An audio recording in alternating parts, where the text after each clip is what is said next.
Chapter 11, The Wonderful City of Oz, even with eyes protected by the green spectacles.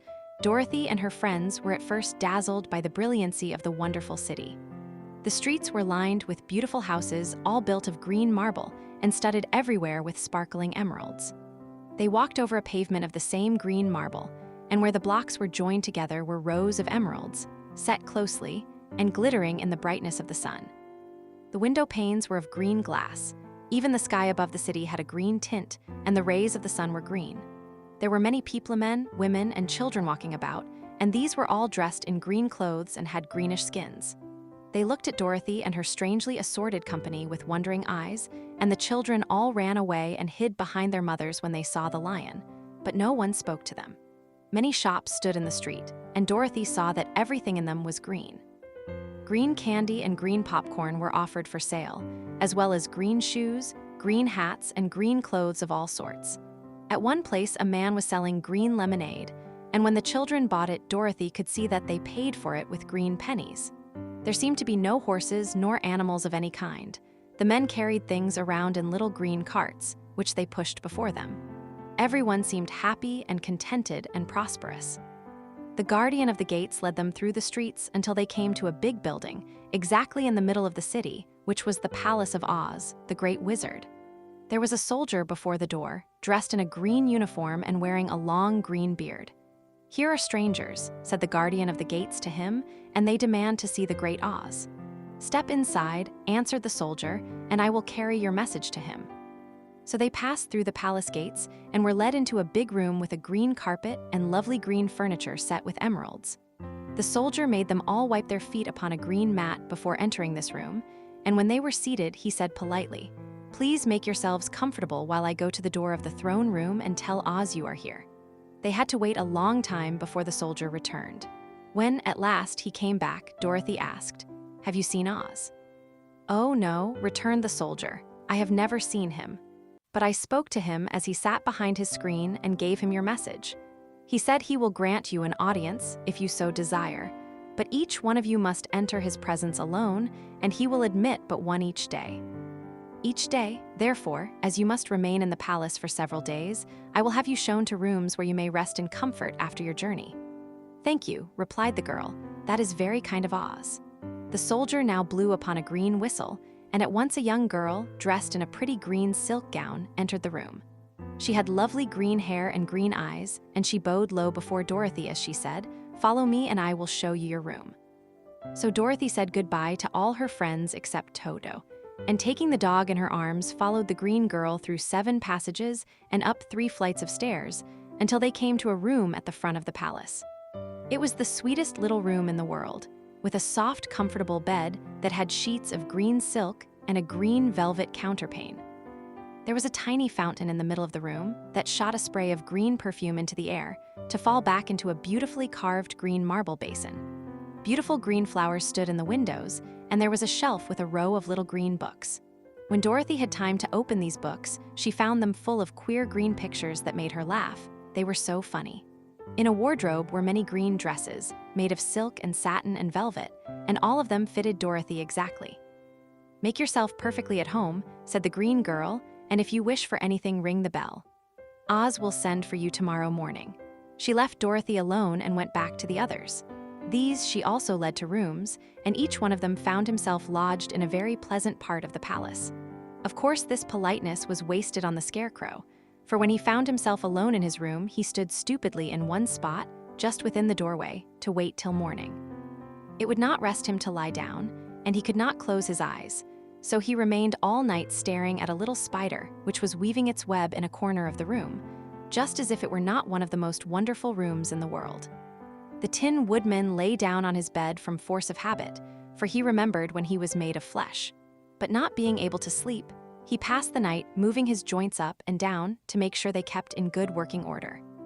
The lion would have preferred a bed of dried leaves in the forest, and did not like being shut up in a room. But he had too much sense to let this worry him, so he sprang upon the bed and rolled himself up like a cat and purred himself asleep in a minute. The next morning, after breakfast, the Green Maiden came to fetch Dorothy, and she dressed her in one of the prettiest gowns, made of green brocaded satin. Dorothy put on a green silk apron and tied a green ribbon around Toto's neck, and they started for the throne room of the Great Oz. First, they came to a great hall in which were many ladies and gentlemen of the court, all dressed in rich costumes. These people had nothing to do but talk to each other, but they always came to wait outside the throne room every morning, although they were never permitted to see Oz. As Dorothy entered, they looked at her curiously, and one of them whispered, "Are you really going to look upon the face of Oz the Terrible?" "Of course," answered the girl, "if you will see me." "Oh, he will see you," said the soldier who had taken her message to the wizard, although he does not like to have people ask to see him. Indeed, at first he was angry and said I should send you back where you came from. Then he asked me what you looked like, and when I mentioned your silver shoes, he was very much interested. At last, I told him about the mark upon your forehead, and he decided he would admit you to his presence. Just then, a bell rang, and the green girl said to Dorothy, "That is the signal. You must go into the throne room alone." She opened a little door, and Dorothy walked boldly through and found herself in a wonderful place. It was a big, round room with a high arched roof, and the walls and ceiling and floor were covered with large emeralds set closely together. In the center of the roof was a great light, as bright as the sun, which made the emeralds sparkle in a wonderful manner. But what interested Dorothy most was the big throne of green marble that stood in the middle of the room. It was shaped like a chair and sparkled with gems, as did everything else. In the center of the chair was an enormous head, without a body to support it or any arms or legs whatever. There was no hair upon this head, but it had eyes and a nose and mouth, and was much bigger than the head of the biggest giant. As Dorothy gazed upon this in wonder and fear, the eyes turned slowly and looked at her sharply and steadily. Then the mouth moved, and Dorothy heard a voice say, "I am Oz, the Great and Terrible." "Who are you, and why do you seek me?" It was not such an awful voice as she had expected to come from the big head, so she took courage and answered, "I am Dorothy, the small and meek. I have come to you for help." The eyes looked at her thoughtfully for a full minute. "Full minute?" Then said the voice, "Where did you get the silver shoes?" "I got them from the Wicked Witch of the East when my house fell on her and killed her," she replied. "Where did you get the mark upon your forehead?" Continued the voice. "That is where the Good Witch of the North kissed me when she bade me goodbye and sent me to you," said the girl. Again the eyes looked at her sharply, and they saw she was telling the truth. Then Oz asked, "What do you wish me to do?" "Send me back to Kansas, where my Aunt Em and Uncle Henry are," she answered earnestly. "I don't like your country, although it is so beautiful. And I am sure Aunt Em will be dreadfully worried over my being away so long." The eyes winked 3 times, and then they turned up to the ceiling and down to the floor and rolled around so queerly that they seemed to see every part of the room. And at last they looked at Dorothy again. "Why should I do this for you?" asked Oz. "Because you are strong and I am weak, because you are a great wizard and I am only a little girl." "But you were strong enough to kill the Wicked Witch of the East," said Oz. "That just happened," returned Dorothy simply. "I could not help it." "Well," said the head, "I will give you my answer. You have no right to expect me to send you back to Kansas unless you do something for me in return. In this country, everyone must pay for everything he gets. If you wish me to use my magic power to send you home again, you must do something for me first. Help me and I will help you." "What must I do?" asked the girl. "Kill the Wicked Witch of the West," answered Oz. "But I cannot," exclaimed Dorothy, greatly surprised. "You killed the Witch of the East and you wear the silver shoes, which bear a powerful charm. There is now but one wicked witch left in all this land, and when you can tell me she is dead, I will send you back to Kansas, but not before." The little girl began to weep, she was so much disappointed, and the eyes winked again and looked upon her anxiously, as if the great Oz felt that she could help him if she would. "I never killed anything willingly," she sobbed. "Even if I wanted to, how could I kill the Wicked Witch? If you, who are great and terrible, cannot kill her yourself, how do you expect me to do it?" "I do not know," said the head, "but that is my answer. And until the Wicked Witch dies, you will not see your uncle and aunt again. Remember that the witch is wicked tremendously, wicked and ought to be killed." "Ought to be killed. Now go, and do not ask to see me again until you have done your task." Sorrowfully, Dorothy left the throne room and went back where the lion and the scarecrow and the Tin Woodman were waiting to hear what Oz had said to her. "There is no hope for me," she said sadly, "for Oz will not send me home until I have killed the Wicked Witch of the West, and that I can never do." Her friends were sorry, but could do nothing to help her, so Dorothy went to her own room and lay down on the bed and cried herself to sleep. The next morning, the soldier with the green whiskers came to the scarecrow and said, "Come with me, for Oz has sent for you." So the Scarecrow followed him and was admitted into the great throne room, where he saw, sitting in the emerald throne, a most lovely lady. She was dressed in green silk gauze and wore upon her flowing green locks a crown of jewels. Growing from her shoulders were wings, gorgeous in color and so light that they fluttered if the slightest breath of air reached them. When the Scarecrow had bowed, as prettily as his straw stuffing would let him, before this beautiful creature, she looked upon him sweetly and said, "I am Oz, the great and terrible. Who are you and why do you seek me?" Now the Scarecrow, who had expected to see the great head Dorothy had told him of, was much astonished, but he answered her bravely. "I am only a scarecrow, stuffed with straw. Therefore I have no brains, and I come to you praying that you will put brains in my head instead of straw, so that I may become as much a man as any other in your dominions." "Why should I do this for you?" asked the lady. "Because you are wise and powerful, and no one else can help me," answered the Scarecrow. "I never grant favors without some return," said Oz, "but this much I will promise. If you will kill for me the Wicked Witch of the West, I will bestow upon you a great many brains, and such good brains that you will be the wisest man in all the land of Oz." "I thought you asked Dorothy to kill the witch," said the Scarecrow in surprise. "So I did. I don't care who kills her. But until she is dead, I will not grant your wish. Now go, and do not seek me again until you have earned the brains you so greatly desire."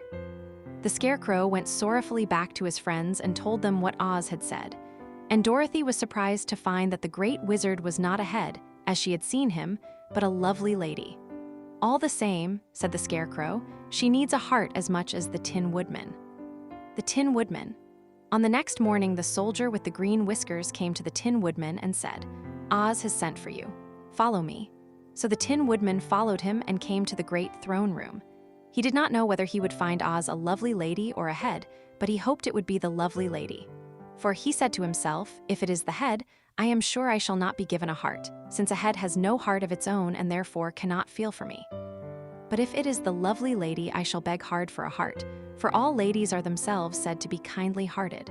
But when the Woodman entered the great throne room, he saw neither the head nor the lady, for Oz had taken the shape of a most terrible beast. It was nearly as big as an elephant, and the green throne seemed hardly strong enough to hold its weight. The beast had a head like that of a rhinoceros, only there were 5 eyes in its face. There were 5 long arms growing out of its body, and it also had 5 long, slim legs. Thick, woolly hair covered every part of it, and a more dreadful-looking monster could not be imagined.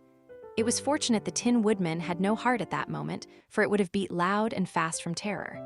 But being only tin, the Woodman was not at all afraid, although he was much disappointed.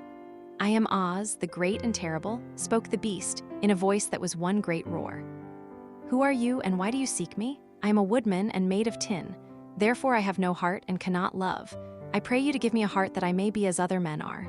"Why should I do this?" demanded the beast. "Because I ask it and you alone can grant my request," answered the Woodman. Oz gave a low growl at this, but said, gruffly, "If you indeed desire a heart, you must earn it." "How?" asked the Woodman. "Help Dorothy to kill the Wicked Witch of the West," replied the beast. "When the witch is dead, come to me, and I will then give you the biggest and kindest and most loving heart in all the land of Oz." So the Tin Woodman was forced to return sorrowfully to his friends and tell them of the terrible beast he had seen. They all wondered greatly at the many forms the great wizard could take upon himself, and the lion said, "If he is a beast when I go to see him, I shall roar my loudest, and so frighten him that he will grant all I ask. And if he is the lovely lady, I shall pretend to spring upon her, and so compel her to do my bidding. Do my bidding. And if he is the great head, he will be at my mercy, for I will roll this head all about the room until he promises to give us what we desire. So be of good cheer, my friends, for all will yet be well." The next morning, the soldier with the green whiskers led the lion to the great throne room and bade him enter the presence of Oz. The lion at once passed through the door, and glancing around saw, to his surprise, that before the throne was a ball of fire, so fierce and glowing he could scarcely bear to gaze upon it. His first thought was that Oz had by accident caught on fire and was burning up. But when he tried to go nearer, the heat was so intense that it singed his whiskers, and he crept back tremblingly to a spot nearer the door. Then a low, quiet voice came from the ball of fire, and these were the words it spoke. "I am Oz, the great and terrible. Who are you and why do you seek me?" And the lion answered, "I am a cowardly lion, afraid of everything." I came to you to beg that you give me courage, so that in reality I may become the king of beasts, as men call me. Why should I give you courage? Demanded Oz. Because of all wizards you are the greatest, and alone have power to grant my request, answered the lion. The ball of fire burned fiercely for a time, and the voice said, Bring me proof that the wicked witch is dead, and that moment I will give you courage. But as long as the witch lives, you must remain a coward. The lion was angry at this speech, but could say nothing in reply, and while he stood silently gazing at the ball of fire, it became so furiously hot that he turned tail and rushed from the room. He was glad to find his friends waiting for him, and told them of his terrible interview with the wizard. What shall we do now? Asked Dorothy sadly. There is only one thing we can do, returned the lion, and that is to go to the land of the Winkies, seek out the wicked witch, and destroy her. But suppose we cannot, said the girl. Then I shall never have courage, declared the lion. And I shall never have brains, added the scarecrow. And I shall never have a heart, spoke the Tin Woodman. And I shall never see Aunt Em and Uncle Henry, said Dorothy, beginning to cry. Be careful, cried the green girl. The tears will fall on your green silk gown and spot it. So Dorothy dried her eyes and said, I suppose we must try it. But I am sure I do not want to kill anybody, even to see Aunt Em again. See Aunt Em again. I will go with you, but I am too much of a coward to kill the witch, said the lion. I will go too, declared the scarecrow, but I shall not be of much help to you. I am such a fool. I haven't the heart to harm even a witch, remarked the Tin Woodman, but if you go, I certainly shall go with you. Therefore, it was decided to start upon their journey the next morning, and the woodman sharpened his axe on a green grindstone and had all his joints properly oiled. The scarecrow stuffed himself with fresh straw, and Dorothy put new paint on his eyes that he might see better. The green girl, who was very kind to them, filled Dorothy's basket with good things to eat and fastened a little bell around Toto's neck with a green ribbon. They went to bed quite early and slept soundly until daylight, when they were awakened by the crowing of a green cock that lived in the backyard of the palace, and the cackling of a hen that had laid a green egg.